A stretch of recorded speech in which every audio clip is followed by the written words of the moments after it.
Hey, how y'all doing today? This Mike's loud. How y'all doing? Very good. So, did y'all like that video? Love it. That's good. I didn't remember that video, so old me stole everything I was gonna say to y'all today. But yeah, one thing I will tell y'all before we get to the poets, because I think it's better to show the work that we actually do. Young Chicago Authors means a lot to me, and I'm so thankful that I can come here today and talk to y'all a little bit about it. This organization serves about 10,000 young people across the city of Chicago, and we're serving people through over 100 zip codes in Chicago through all of our programming. Our biggest festival, marquee program is Louder Than a Bomb, which is the largest youth poetry festival in the world. And when I was 16 years old, a young kid growing up on the south side of Chicago, I joined that festival, and I had the pleasure of winning that competition, and I tell y'all that changed my life. Thank y'all, I appreciate it. I think what it did, and I'll be brief, it just gave me the confidence to be able to tell my story. I had just, like I said in the video, lost my friend to a hit and run accident by a drunk police officer. And for me, I was learning to deal with a lot of unprocessed emotions. And, a lot of emotions that particularly young black and brown kids on the south side of Chicago are taught to hide. And so when I got to YCA, it was this very forgiving space that allowed me to tell my story unapologetically, to be mad at that police officer, but then to also build empathy and to learn a lot of things. And, I went off to Valpo University, got a degree, and I came back. And I worked for YCA for 5 years, and you'll see that trend. And I think that's an indicator of a good organization when they're able to bring alumni back into the programs. And so I worked as a director of marketing for 5 years. Went away, learned about raising some money with this venture philanthropy fund. Don't worry, I ain't gonna shake y'all pockets. And I came back, and I've been working there for about a year as their donor relations manager. And for me, it's really just trying to build this model of individual giving to help young people from across the city, because what YCA does is just create bridges for young people across the city of Chicago, from north side, south side, east side, everywhere. So without further ado, I'd like to welcome up an amazing, amazing poet. She's 2016 Youth Poet Laureate, right? And her book, Commando, is incredible, and she's gonna read a piece from that. So please, y'all, give it up for Iman Lorraine.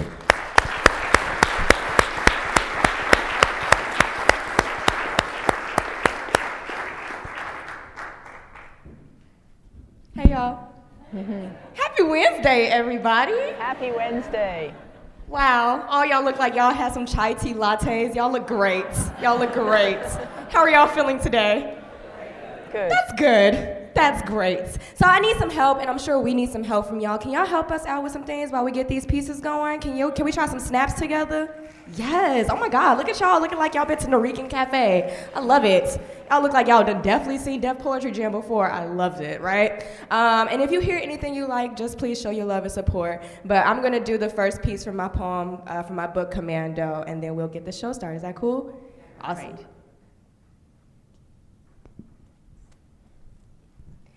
I have a family reunion in my mouth, church under my tongue, loud packed, loose squared language, bootlegged babble, mild, saucy, and slick, quick card cracking grammar, squad a sanctuary on my top lip, throw the handles of my cheeks, what's good in the hood of your mouths, the yo in my yarn, a fugaze flat flick of tongue, south side stick slobbered, a candy lady's cabinet, Bud and MC light a boombox on my beak, suited and booted, food and liquor leaking, tripping on my tonsils, A1 and AK-47s, the rink skating on my nose, and what consent means my gots belong to Giovanni and Jasmine, a different world in the Dutch masters, elbows off the tables of my teeth, don't you have any manners, melanin in the suck, Auntie Pokey neck roll caught in my throat, I speak a queer language, color-coded, no code switch, a swap, I hold a rainbow coalition on my tongue,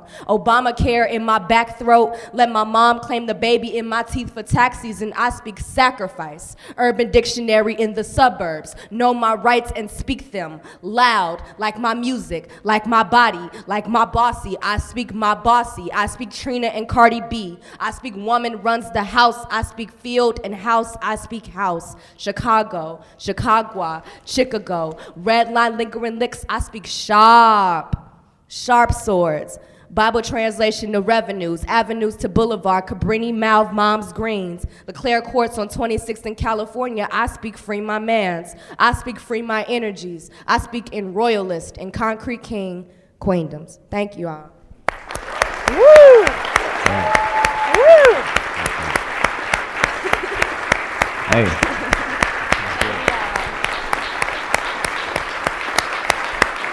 So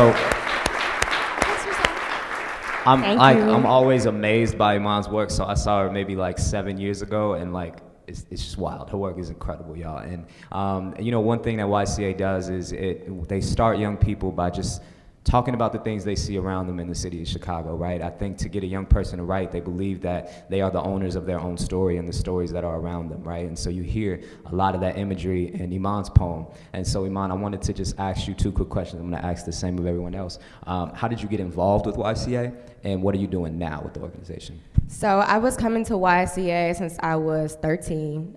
That's when I first got put on to like Louder Than a Bomb, but I came through Wordplay.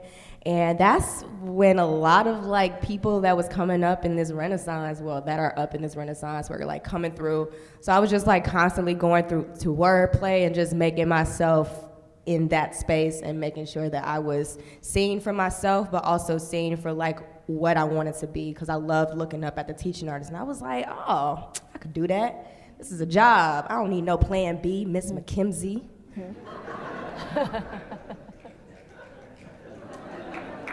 You feel me?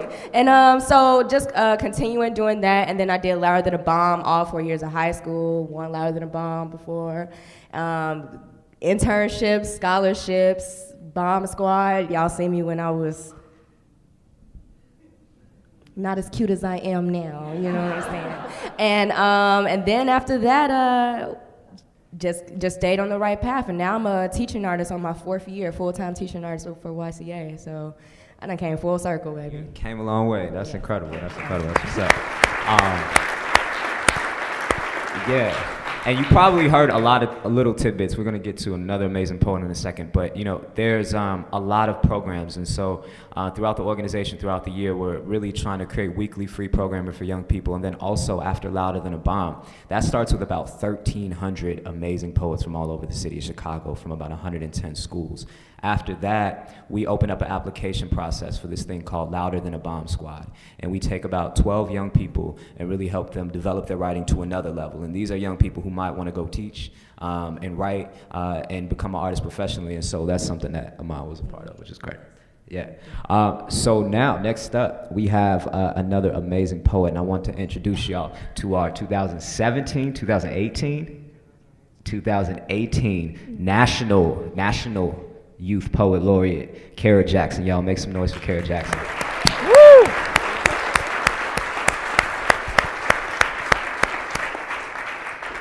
Hey everybody, my name is Kara Jackson and I'm Chicago Youth Poet Laureate for this year. And I'm gonna read a poem for y'all about my name, my birth name. So yeah. 1.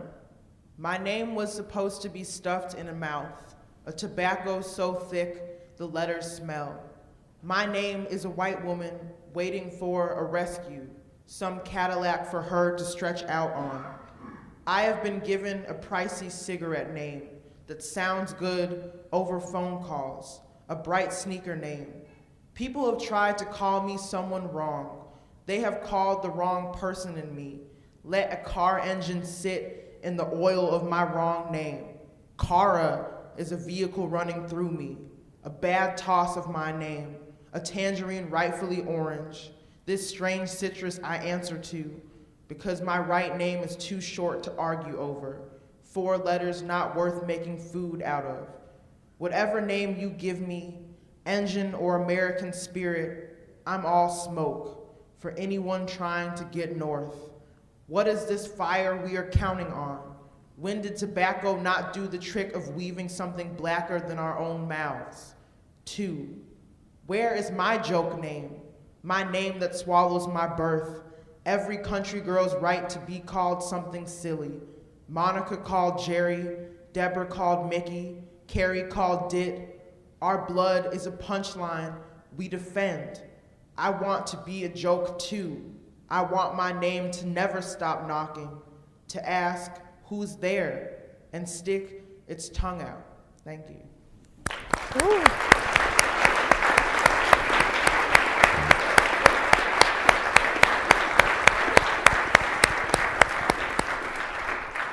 Thank you, Kara. That was incredible. That was great. So, same question for you, I think, and I would love to hear more about your journey through the laureate program that we started recently, because that's something that's really incredible. But how did you get involved with YCA, and what are you doing right now?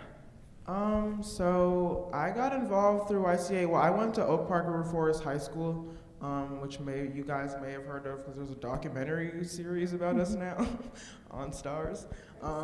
Yeah, and so we have one of the largest spoken word clubs at that school, actually. So I was involved in that starting my freshman year, and then my sophomore year, Jamila Woods, who you saw in the video, came in and did a workshop with us and was like, come to Check the Method. And I was like, okay, I'll do that. So I convinced my mom to drive me, because I was 16. And we went for the first time, and I just kept on going every single Saturday, and I was there because I was kind of too shy to go to wordplay. I started going when I was older, but I was really a Check the Method kid. I was in there doing the workshops every Saturday, and even the rap workshops, I would stay for those sometimes, even though I was really bad.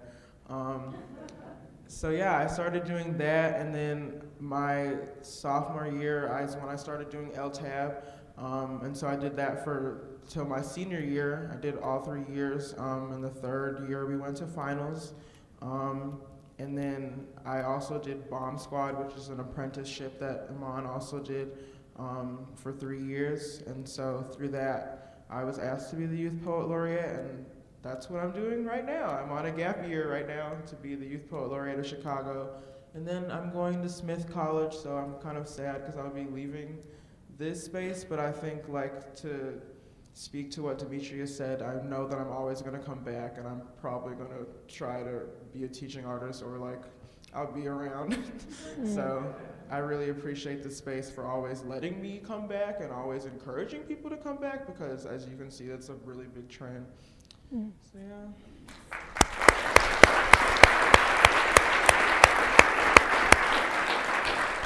Awesome. So I would love for y'all to keep all of that energy going for our last poet.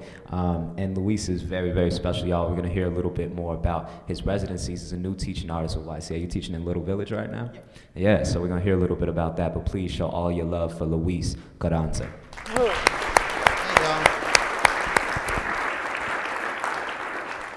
Good morning. You guys look lovely today. Maybe not as lovely as me, but you still look lovely. Anyways, I'm gonna read a poem for you guys today, and I hope you enjoy this poem. And if you don't enjoy this poem, that's also cool, because Iman has a book and you can buy her book. So, yeah, cool. And it goes like this. On a hot summer day, children run on blocks like headless chicken under the water of fire hydrants, making their way towards the lady that sells elotes on Drake and 26, looking for raspas so cold it will hurt your throat the next day. They play on the sidewalks that have glass of pop coronas and learn to spot those things so they won't get caught. And they're ready to finesse you because they know you'll pay $1 for a regular water bottle that is only 50 cents in the corner store. But there isn't any corner stores on Central Park and 23rd. So a little girl sits patiently around her oasis, lays down a table with water, cookies, and lemonade, and she asks if you would like some cookies every time you buy your water bottle, and you say yes, and she responds, $2, please, and she exchanges her day's worth of sales for delicious mangonadas, and you learn what a true hustler looks like. Maybe 4 feet with tiny hands, struggling to give you your change back out of a $20 bill. She is slowly learning the ways of a hero without even knowing it, and you're grateful she's there and alive and free. And that's that poem. Thank you.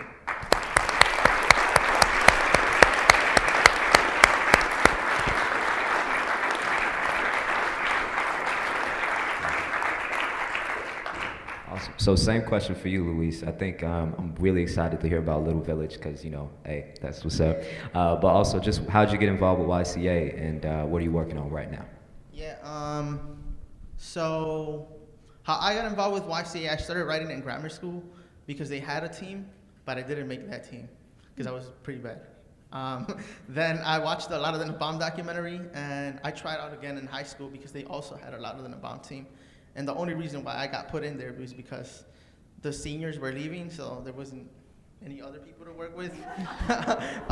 So yeah, I came through that, and I was pretty bad then too. And I was just like, I have to figure it out. So I started going to like drop-in classes at Check the Method on Saturdays, and I would take some classes. Like I wasn't a consistent like Kara, but I was there a lot too. And then I did Bomb Squad too for my senior year of high school.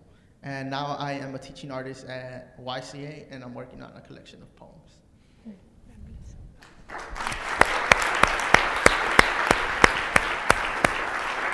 So I think we have a little bit of time for questions.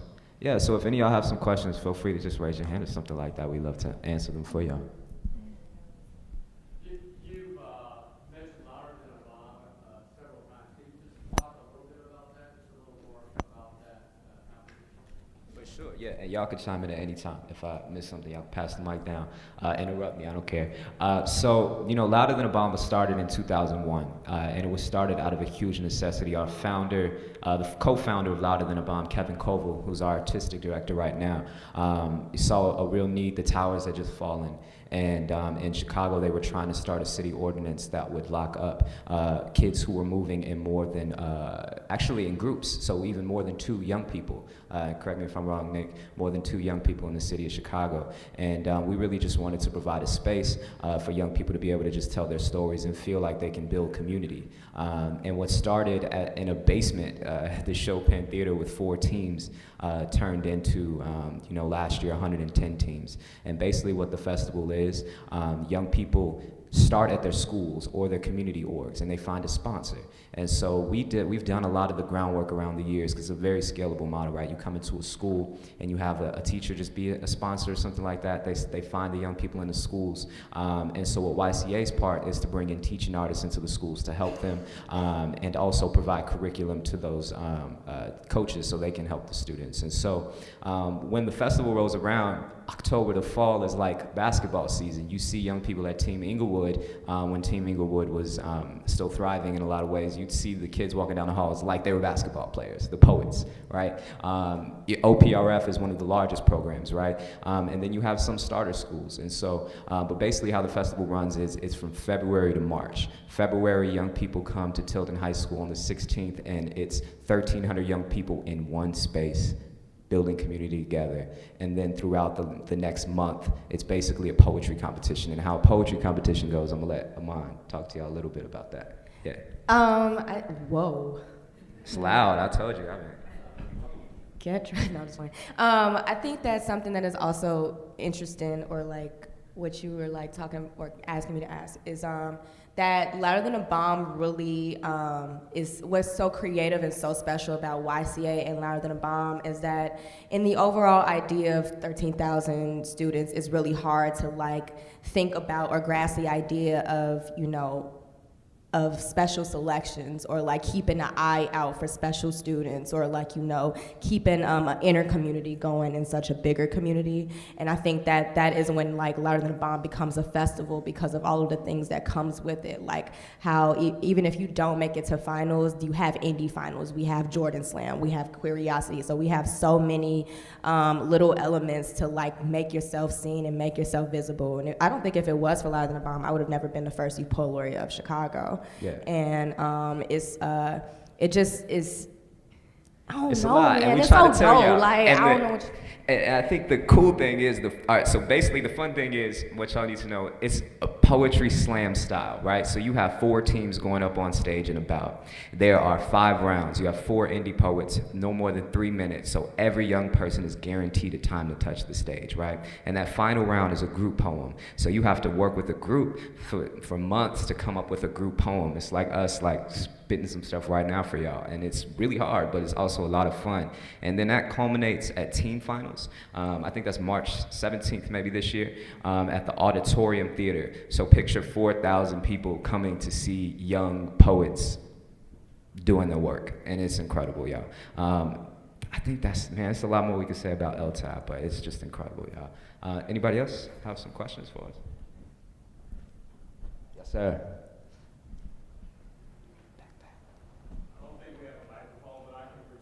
Yes. Good morning. Can you talk a little bit about your process when you write poetry? Just what that's like and how you get into your flow